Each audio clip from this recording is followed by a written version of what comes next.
marxaladii ugu dambeysay maamulka gobolka Banaadir wuxuu u istaagay waxay ahayd shacabkan baahiyihiisa sidii wax looga qaban lahaa shacabka loogu dhawaan lahaa isla markaana bulshada u heli lahaayeen adeegyo muhiim u ah adeegyadaas waxaan u aragnay adeegan oo loo yaqaan gurmadka degdega ah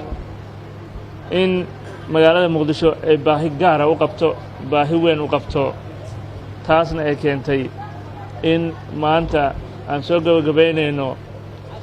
mashruucan oo dhismo laba degmo aan xarumo gurmad degdega laga diyaariyay la dhisay loo dhameystiray maantana aad arki doontaan qalabkii loogu adeegi lahaa bulshada ha noqoto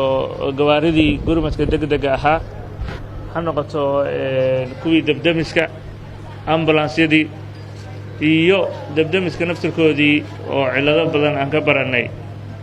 in oo booyadihii biyaha ka dabawadi lahaa si khasaaraha u yaraato labadaas degmo oo bilow nooc ah oo maanta qalabkooda la soo dhammaystiray isla markaana shaqaale 28 gaaraya oo isugu jira takhaatiir